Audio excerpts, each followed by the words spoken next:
Hello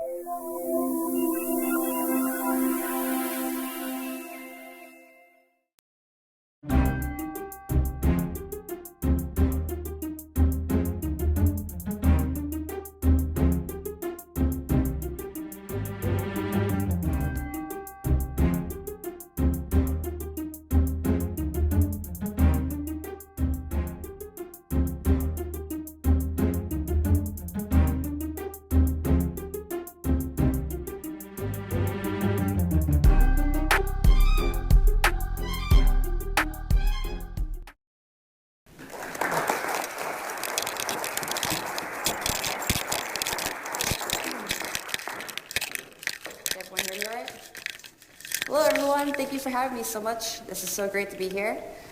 Today I'm going to be speaking about my Futurist brand and also what it means to be a futurist.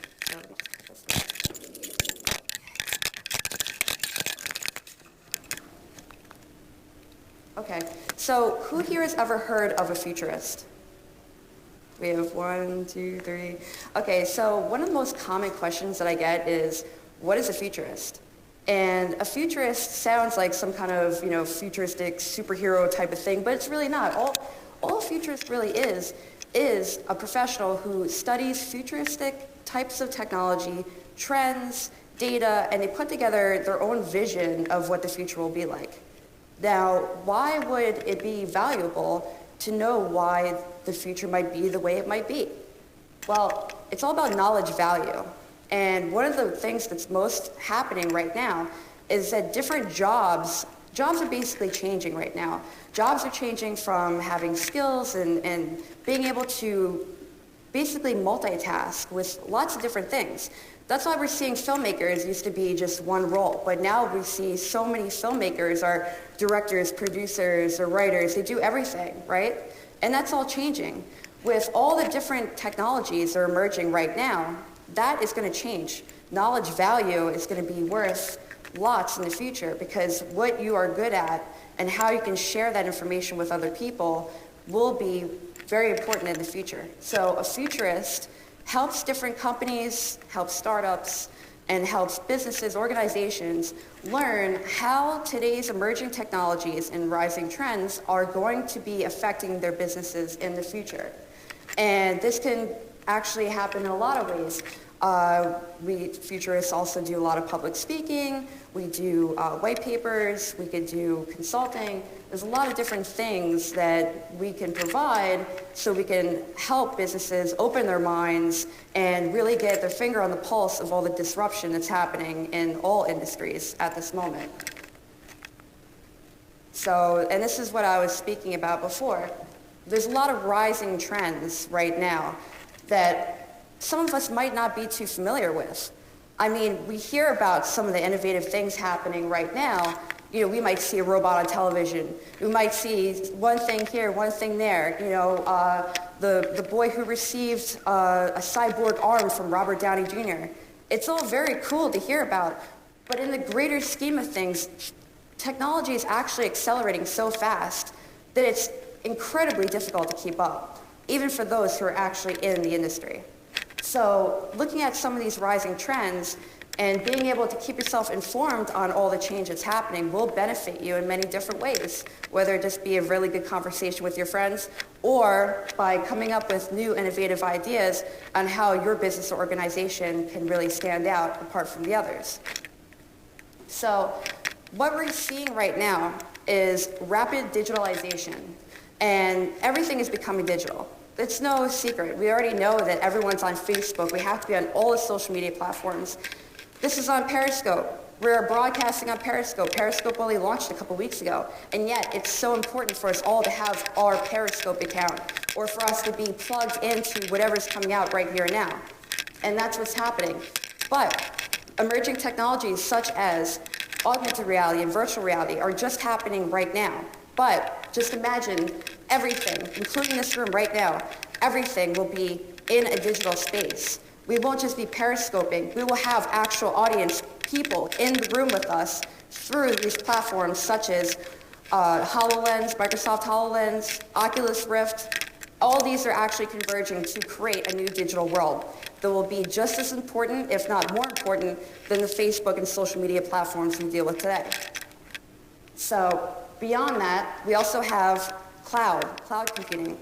Yes, we already know that the cloud is great. We're able to store all of our data, our projects, everything on the cloud. But the cloud plus this digitization is going to have a huge impact on the way that everything will be changing in the future. AI and robotics, these are two of my favorite topics. I love speaking about the two of them because they are very, very interesting to me. If you like science fiction films, right? Great. I mean, there's so many great movies that have been coming out. We had Transcendence last year. We had Her. We had just recently, even you can consider the Avengers, Age of Ultron, also about artificial intelligence. But should we actually be concerned about artificial intelligence?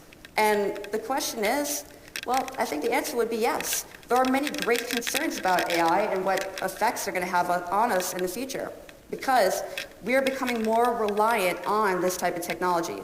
So it's very important for everybody, all generations, to understand how artificial intelligence and robotics will be affecting all of us in the future. Just recently, I went to Robo Universe, which was a huge robotics event in New York City, and there I got to meet Baxter.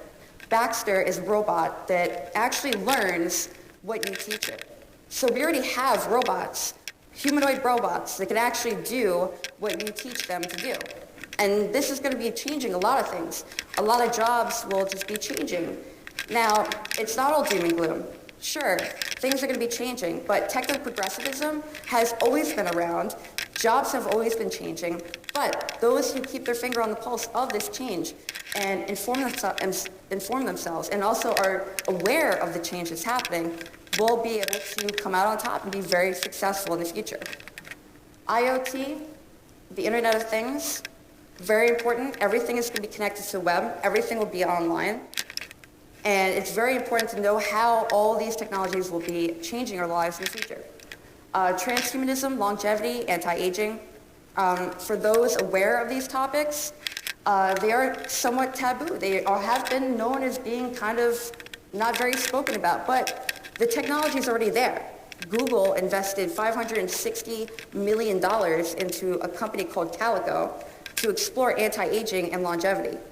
This is very serious. There are actual people who are working towards defeating aging, meaning that it's possible that within our lifetime, actual death and aging may be considered an archaic thing, something that doesn't have to happen.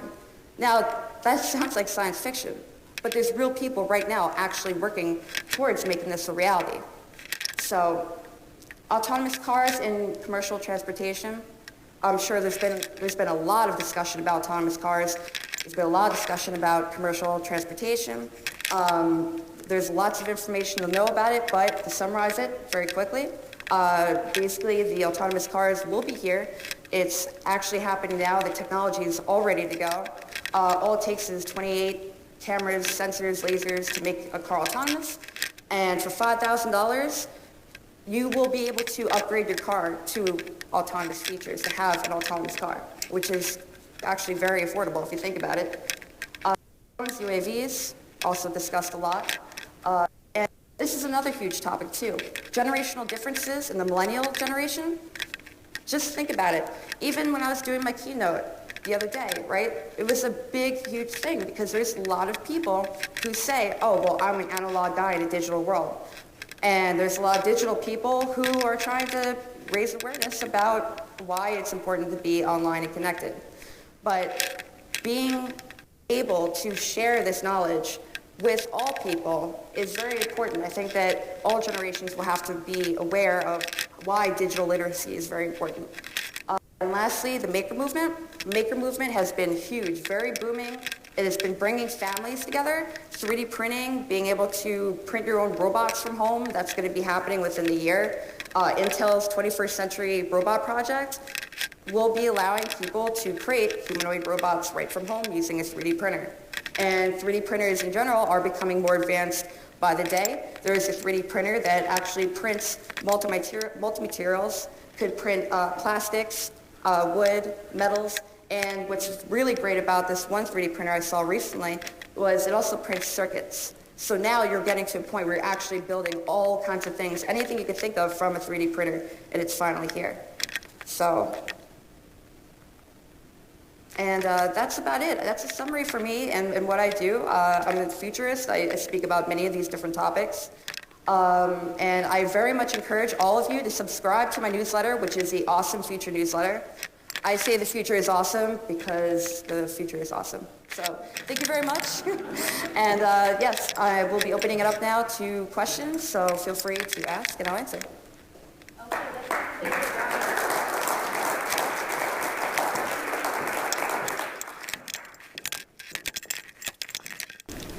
So just paint a picture. Flash forward 30 years from now, what are we looking at the world looking like? It's very hard to say just a general thing of how the world would look like, but I would actually see humanoid robots. I see lots of cancers being cured, 3D printing livers, organs, different things like that. We're going to have a lot of advances in anti-aging and longevities. Some of the topics I also talk about go a little bit more in depth into robotics and how they will be living among humans in the near future. There's been a lot of advancements when it comes to that. It sounds very sci-fi and very much like a tall order, but it is actually happening. There's a lot of advancements in robotics, and there is a lot of benefits, I think, to having robots being part of our lives with us, but there's going to have to be a lot of changes, I think, socially, economically as well. It's going to have an effect, but robots will definitely have a huge change in the future. Food, a lot of things will be community-based. We're going to be bringing a lot of things back home. Terence McKenna said it very well. He said that back in the 70s, he said that he saw a future that basically we will be plugged into this virtual reality, and that intimacy in the future will be bringing someone into your virtual world. So when you're really confiding into somebody, that real intimacy will be bringing someone into your virtual world that you create, because it's your open mind, it's your pouring yourself, your whole, everything that you envision and you dream and your mind, your consciousness creates in this virtual space. For you to share that closely with someone, it's like giving someone your password to Facebook today, right? You know, when you've hit that next level, you're like, oh, you can have my Facebook password, right? We've seen that for a while, but I think in the future, the way it's really going to be when we connect with someone, I think that we will be inviting them into our own mind, our consciousness, just really letting them in to how we think, feel, and express. And I think virtual reality will allow us to do a lot of more things that we're not doing now. Food will definitely be a lot different than today. I believe that we'll be growing a lot more of our own food at home. But going back to what Terence McKenna said, he said that he saw a world where not only we're, exploring everything through this virtual space, but besides that, we'll be almost like hunter-gatherers, living a hunter-gatherer life, also being mostly in this virtual space. Not so much hunter-gatherer as you say, we're not going to be a bunch of cavemen running around. No. What I'm saying is that everything will be community-based. So when you go out, you will have more access to more things. You won't have to go to get food that's brought in from 5,000 miles away. That's going to seem ludicrous in the future. Those kind of things are going to be changing. And it's going to be a lot easier to get what you need because everything will be right there in front of you. With 3D printing, just imagine any clothes, food, anything you need, you just get it instantly, and that's just how it's going to be. A lot easier and more time that's going to be free for us to allow ourselves to explore and create things in both the virtual and real worlds. The question for Twitter, will we reach Kurzweil's singularity by 2045? Well, 2045 is like the number of when people believe that the singularity will occur. So for those who don't know what the singularity is when basically machines will become conscious. That's when machine consciousness will arise, and this machine will, there's a lot of incredible things that can happen from a thinking machine, right? So there is an organization known as the 2045 Initiative, and they have actually come up with multiple levels of a plan that by 2045, humans will have evolved from natural humans to synthetic avatars, that we will inevitably be able to upload our human consciousness into a synthetic avatar body. And the next step, the final step, which would be by 2045, will be actually uploading our consciousness into a machine. And as far out and radical and mind-blowing as this is, these people, by the way, the 2045 initiative is run by Russian billionaire Dmitry Itskov, and his team is the best of computer scientists and researchers around the world. So these are real serious people working on this right now. And that by 2045, humans will have their consciousness in a machine, that we won't have to exist with material bodies anymore. That's what they're working towards, that as far out into the future as things could happen, is that we might not need physical bodies anymore to exist, that we could actually just be pure consciousness in a machine. That's just incredible. That's completely incredible. So, but yes, to answer your question, do I think that's going to happen? I don't. I have to say, it sounds like a tall order to me. I actually do believe, though, that we will come very far in terms of AI, the capabilities of it, and also humans becoming more like machine, and there being a middle point where it's almost like we've become one thing. The machine has become more like humans, and humans have become more like machine. All right, I've got a question for you, Katie. Well, first a comment. I think the point of singularity, I've been quite a bit of reading on that. I think what scares people the most is that they have no idea what's beyond it, if it happens at all.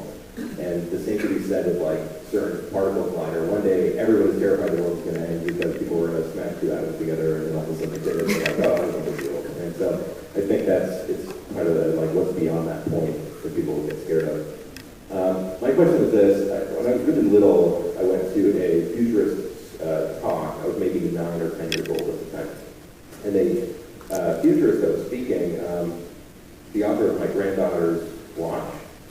If you want to look it up, but he talked a lot about nanotechnology, and like how it's going to be just a few decades out. Well, now it's been a few decades, and I know there's been some progress on nanotech, but you didn't put it on your trends list. Talk to me about what's going on in the space. Is it at a dead end? Is there still more for miniaturizing everything, the superconductors, all those types of nanotech? Well, I would actually put nanotech more in the health space now, and you're right, I didn't really put it in there, but I would actually, there's a lot of benefits of nanotechnology. It's kind of a wide topic, but most of the advancements that I see nanotech having is basically for new materials, and also for anti-aging, the longevity, transhumanism movement. For all that, I would say that a lot of the nanotech is being used for health and being able to cure cancer, and more exploration into that area.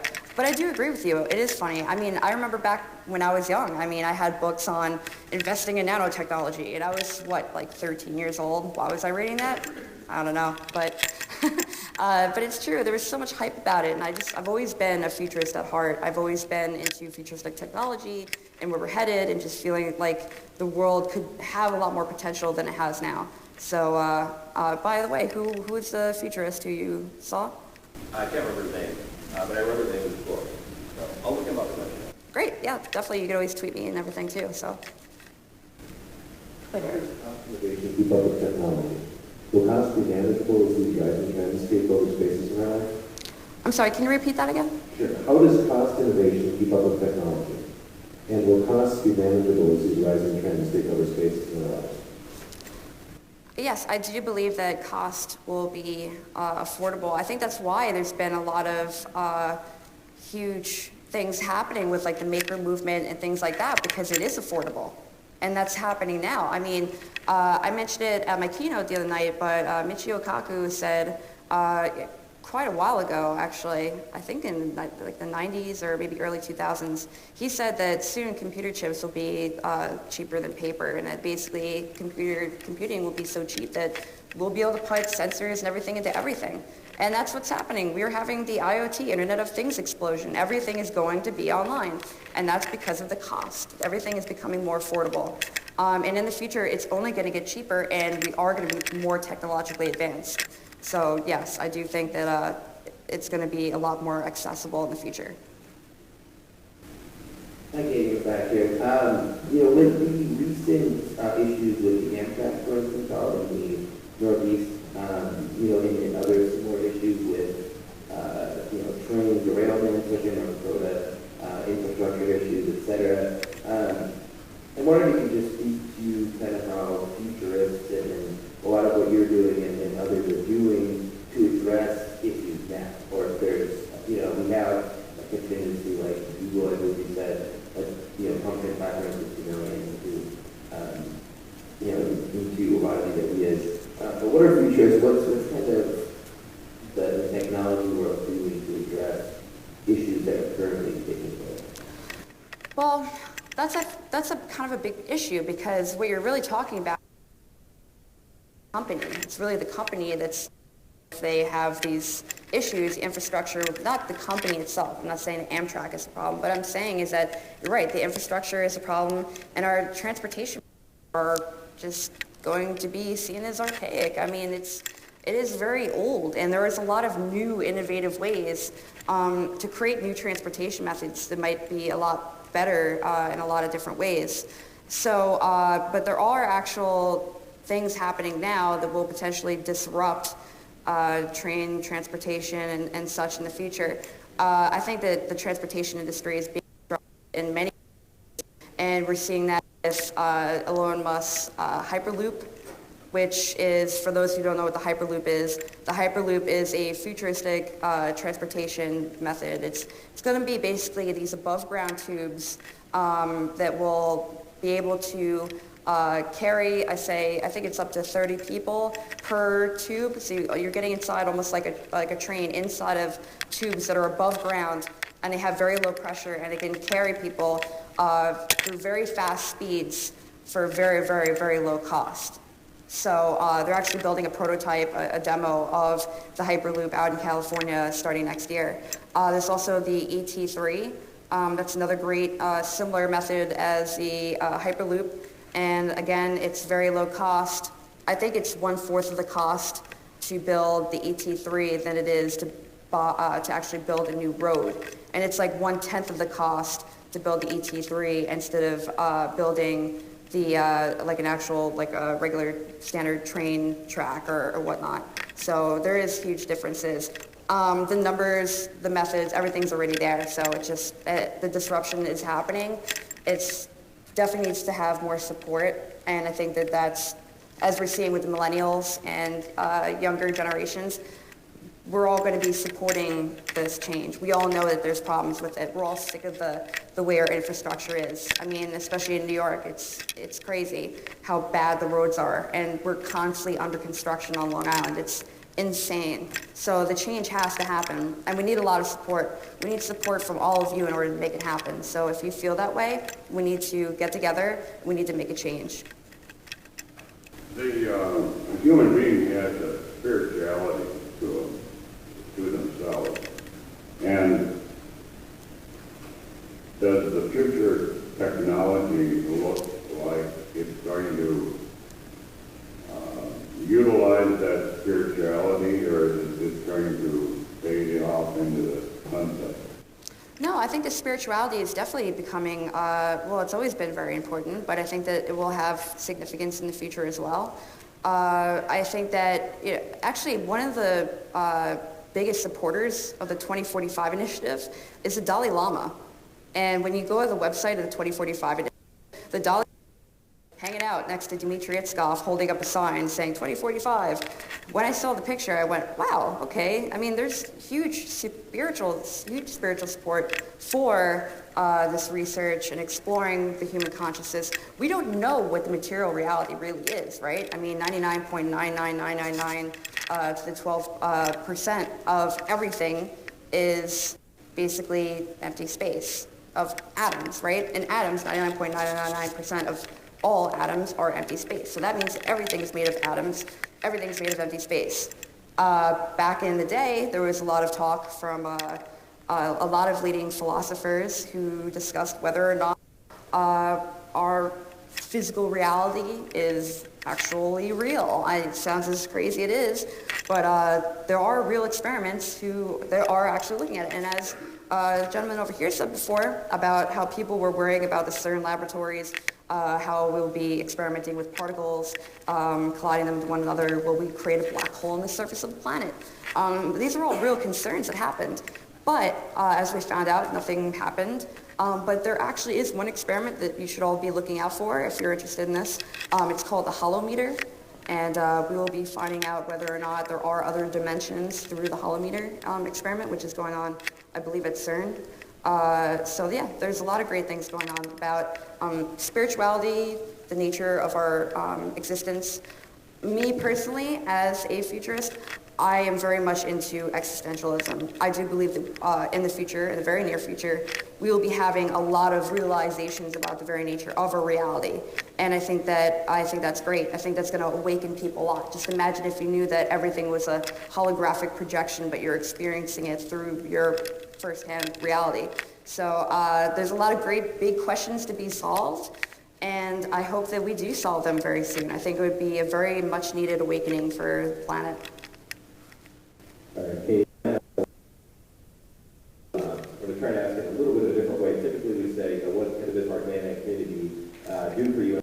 A valid question, but also what can the Bismarck Mandate community do to sort of learn more about this stuff? Is there online that you point us towards? All right, so I really highly suggest that you all sign up for my newsletter, which is the Awesome Future newsletter. It's at futuristmm.com. That's my website.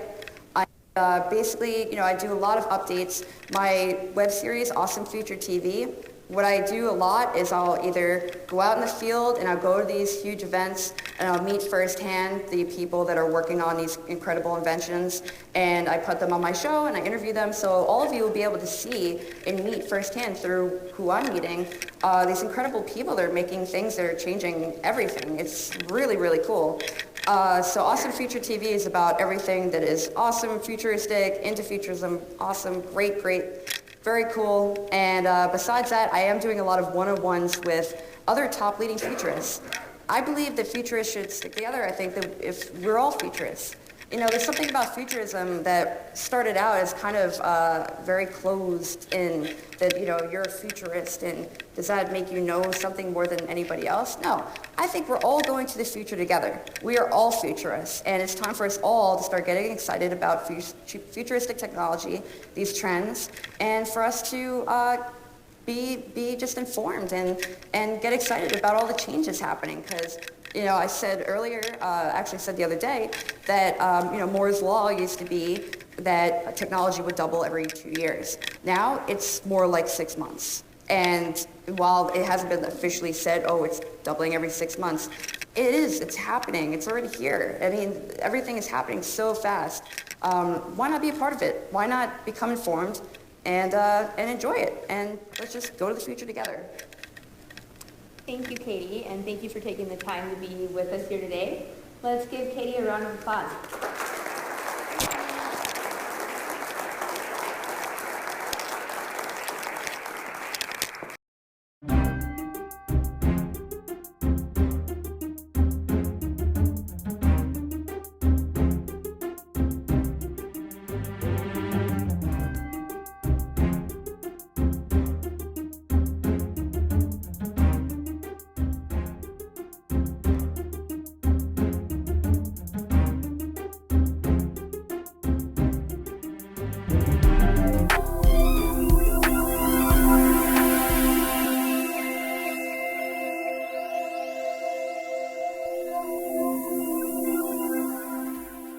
To view this program again, go to freetv.org or watch on Community Access Television. To order a copy, go to info@freetv.org or call 258-8767.